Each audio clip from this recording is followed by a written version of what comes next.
Hello, it's Granna, and it's January, and it's really cold outside. And I had a workout class with your mom today at Brown Dog, and then I went to visit my friend Marie. She's an older lady that lives in low-income housing, and I visited her and took her a Frosty.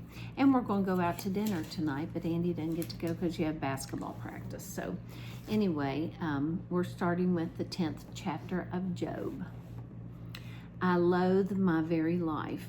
Therefore, I will give free rein to my complaint and speak out in the bitterness of my soul. I say to God, do not declare me guilty, but tell me what charges you have against me. Does it please you to oppress me, to spurn the work of your hands while you smile on the plans of the wicked? Do you have eyes of flesh? Do you see as a mortal sees? Are your days like those of a mortal, or your years like those of a human being, that you must search out my faults and probe after my sin? Though you know that I'm not guilty, and that no one can rescue me from your hand, your hands shaped me and made me. Will you now turn and destroy me? Remember that you molded me like clay. Will you now turn me to dust again? Did you not pour me out like milk and curdle me like cheese, clothe me with skin and flesh, and knit me together with bones and sinews? You gave me life and showed me kindness, and in your providence watched over my spirit. But this is what you concealed in your heart, and I know that this was in your mind. If I sinned, you would be watching me and would not let my offense go unpunished. If I'm guilty, woe to me. Even if I'm innocent, I cannot lift my head, for I am full of shame and drowned in my affliction. If I hold my head high, you stalk me like a lion, and again display your awesome power against me. You bring new witnesses against me and increase your anger toward me. Your forces come against me, wave upon wave.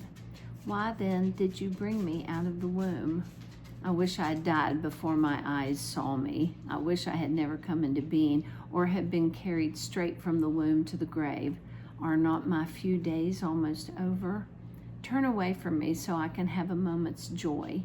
I turn away from me before I go to the place of no return, to the land of gloom and utter darkness, to the land of deepest night, of utter darkness and disorder, where even the light is like darkness.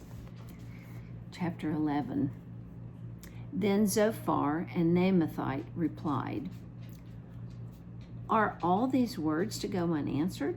Is this talker to be vindicated? Will your idle talk reduce others to silence? Will no one rebuke you when you mock? You say to God, my beliefs are flawless and I am pure in your sight. Oh, how I wish that God would speak, that he would open his lips against you and disclose to you the secrets of wisdom. For true wisdom has two sides. Know this, God has even forgotten some of your sin.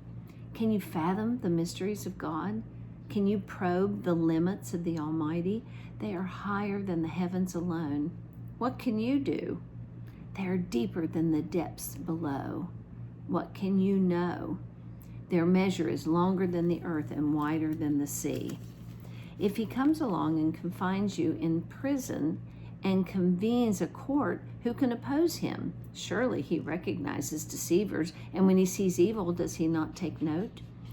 But the witless can no more become wise than a wild donkey's colt can be born a human being. Yet if you devote your heart to him and stretch out your hands to him, if you put away the sin that is in your hand and allow no evil to dwell in your tent, then, free of fault, you will lift up your face. You will stand firm without fear. You will surely forget your trouble, recalling it only as waters gone by. Life will be brighter than noonday, and darkness will become like morning. You will be secure because there is hope. You will look about you and take your rest in safety. You will lie down with no one to make you afraid, and many will court your favor. But the eyes of the wicked will fail, and escape will elude them. Their hope will become a dying gasp. Chapter 12. Then Job replied, doubtless you are the people, and wisdom will die with you. But I have a mind as well as you. I am not inferior to you. Who does not know all these things? I've become a laughingstock to my friends, though I called on God, and he answered, a mere laughingstock. Though righteous and blameless, those who are at ease have contempt for misfortune, as the fate of those whose feet are slipping. The tents of marauders are undisturbed, and those who provoke God are secure. Those God has in his hand. But ask the animals, and they will teach you, or the birds in the sky, and they will tell you, or speak to the earth, and it will teach you, or let the fish in the sea inform you. Which of all these does not know that the hand of the Lord has done this? In his hand is the life of every creature, and the breath of every human being. Does not the ear test words as the tongue tastes food? Is not wisdom found among the aged? Does not long life bring understanding? To God belong wisdom and power. Counsel and understanding are his. What he tears down cannot be rebuilt. Those he imprisons cannot be released. If he holds back the waters, there is drought. If he lets them loose, they devastate the land. To him belongs strength and insight. Both deceived and deceiver are his. He leads rulers away, stripped, and makes fools of judges. He takes off the shackles put on by kings and ties a loincloth around their waist. He leads priests away, stripped and overthrown officials long established. He silences the lips of trusted advisors and takes away the discernment of elders. He pours contempt on nobles and disarms the mighty. He reveals the deep things of darkness and brings utter darkness into the light. He makes nations great and destroys them. He enlarges nations and disperses them. He deprives the leaders of the earth of their reason. He makes them wander in a trackless waste. They grope in darkness with no light. He makes them stagger like drunkards.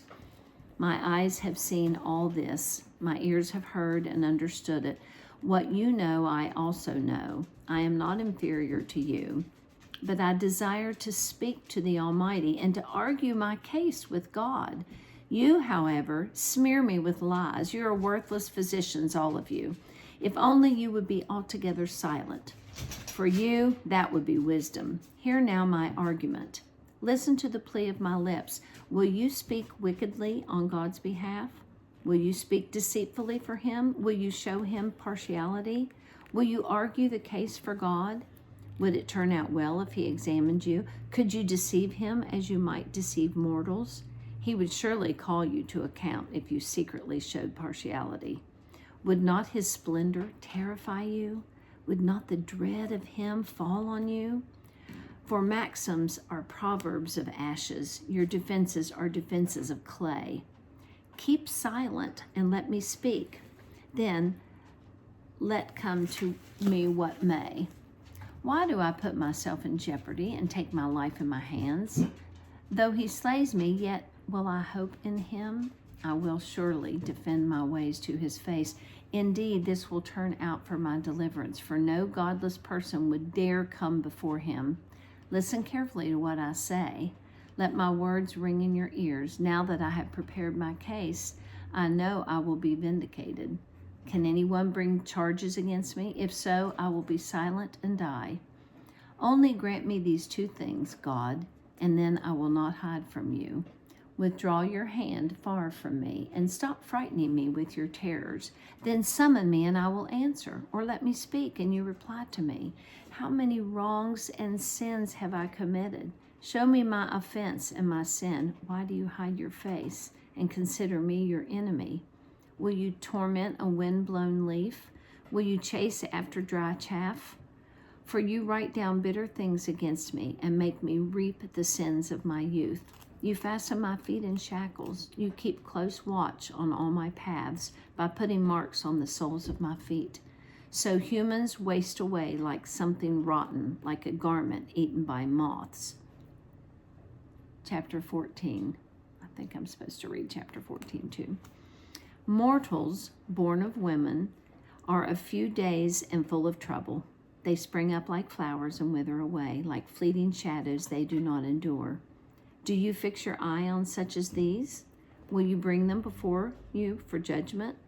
Who can bring what is pure Who can bring what is pure from the impure? No one. The days of mortals are determined.